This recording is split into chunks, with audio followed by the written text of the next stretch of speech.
नगरोटा की, जहां उपचुनावों के लिए बीजेपी का प्रचार अभियान डे 1 से जारी है और देवयानी राणा के लिए प्रचार अभियान को तेज और कर दिया गया है। केंद्रीय मंत्री डॉक्टर जितेंद्र सिंह आज प्रचार करेंगे। देवयानी राणा के लिए वो प्रचार करेंगे और जिंद्रा इलाके में डॉक्टर जितेंद्र सिंह आज प्रचार करेंगे। बड़ी खबर आपको बता रहे हैं, जहां डॉक्टर जितेंद्र सिंह आज देवयानी राणा के लिए प्रचार करेंगे।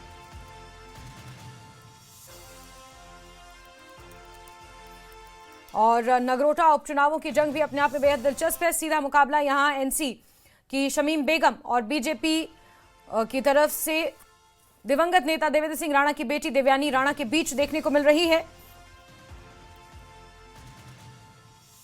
और ऐसे में हर्षदेव सिंह, जो पूर्व में मंत्री रह चुके हैं, उनके साथ भी मुकाबला हो सकता है। और नगरोटा की अगर बात की जाए तो त्रिकोणीय मुकाबला यहां पर देखने को मिल सकता है। और इस बीच आज उपचुनावों के लिए जो प्रचार अभियान चलाया जा रहा है बीजेपी की तरफ से, उसमें केंद्रीय मंत्री डॉक्टर जितेंद्र सिंह आज खास तौर पर देवयानी राणा के लिए प्रचार करेंगे। और देवयानी राणा के अंकल भी हैं डॉक्टर जितेंद्र सिंह, उनका पारिवारिक एक तरह से रिश्ता भी रहा है।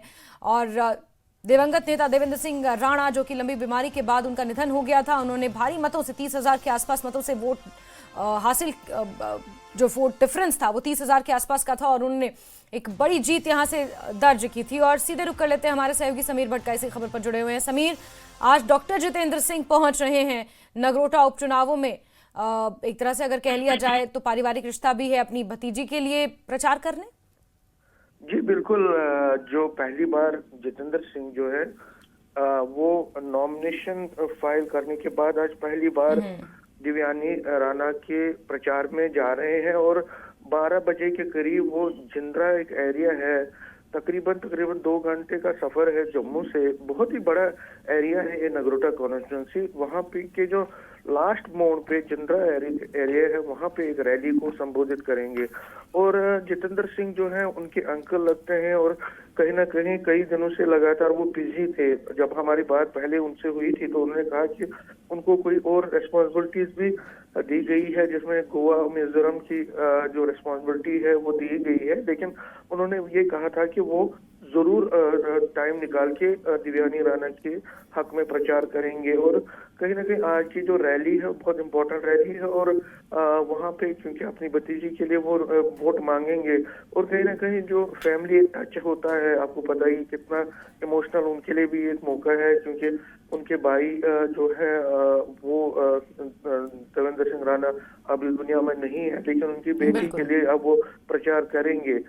लेकिन कहीं ना कहीं प्रचार के दौरान जो रैली है उसमें वो कहीं ना कहीं अपनी भतीजी के लिए वोट तो मांगेंगे, लेकिन जो मोदी सरकार की पॉलिसी है, प्रोग्राम है, उसके बारे में भी लोगों को सूचित करेंगे। तो आज कहीं कुछ दिन पहले ही उमर अब्दुल्ला ने नगरोटा में रैली की थी और उसके बाद अब बड़े नेता के तौर पर जितेंद्र सिंह आज रैली करेंगे। सबकी नजरें उसी रैली पर हैं और वो क्या क्या बात वहाँ करते हैं, किस तरह से इस रैली के जरिए लोगों को संदेश देते हैं, उस पर नजर रहेगी। बिल्कुल बिल्कुल समीर, क्या हम ये कह सकते हैं कि नगरोटा उपचुनावों के लिए देवेंद्र सिंह राणा का जो वर्चस्व था अपने आप में, जब वो एनसी में थे उस वक्त भी, और फिर उन्होंने जब बीजेपी ज्वाइन कर ली 2020 के बाद, उसमें भी, उस वक्त भी देवेंद्र सिंह राणा का जो वर्चस्व था वो आज भी नगरोटा में उसी तरह इंटैक्ट है। और उसी के दम पर देवयानी राणा को एक तो सिंपैथी वोट और ऊपर से देवेंद्र सिंह राणा की जो वहां पर पकड़, जो साख, जो प्रतिष्ठा है, उसका कहीं ना कहीं सीधा फायदा देवयानी राणा को मिलेगा। इसीलिए वो अपनी इतनी कॉन्फिडेंट भी नजर आ रही हैं, अपनी जीत को लेकर आश्वस्त हैं। बिल्कुल आपने सही कहा। देखिए वो बहुत कॉन्फिडेंट लग रही है और मैंने लगातार 3-4 इंटरव्यूज उनकी किए हैं जब से उन्होंने नॉमिनेशन फाइल की है, और तब से लेकर हर बार मैंने देखा कि उनका कॉन्फिडेंस लेवल बढ़ रहा है। उसका एक रीजन ये है जैस्मिन के, एक तो सिंपैथी है, जो सिंपैथी फैक्टर है। दूसरा, देवेंद्र सिंह राणा ने उस कॉन्स्टिट्यूंसी में बहुत काम किया। अगर हम 2014 में देखें, वहाँ वो एमएलए बने थे नेशनल कॉन्फ्रेंस की टिकट पर, फिर 24 में बीजेपी। लेकिन इस दौरान कोरोना के बीच में भी वो लगातार नगरोटा जाते थे। मुझे याद है मैं उनसे पूछता था कि आपको डर नहीं लगता आप कोरोना, तब वो नेशनल कॉन्फ्रेंस में थे। वो कहते थे कि नहीं, मेरी कॉन्स्टिट्यूंसी में मेरे लोग ही मेरा सब कुछ है। और एक बार क्या हुआ कि जब वो कोरोना में नगरोटा गए थे तो शाम को घर पहुंचे और जब मैंने उनको कॉल किया था तो उन्होंने कहा कि मेरे को तो कोरोना हो गया है।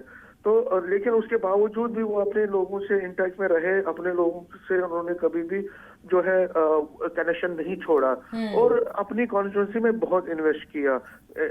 इन्वेस्ट क्या किया, प्यार दिया बिल्कुल। लोगों के मसले हल कर दिए, जिसका उनकी बेटी को फायदा मिल रहा है जी। बिल्कुल बिल्कुल समीर, और देखना होगा कि किस तरह से आज डॉक्टर जितेंद्र सिंह जब प्रचार करेंगे और देवयानी राणा के समर्थन में किस तरह से वोटों की अपील करेंगे, ये देखना भी काफी महत्वपूर्ण रहेगा। बहुत शुक्रिया समीर हमारे साथ जुड़ने के लिए, जानकारियों के लिए।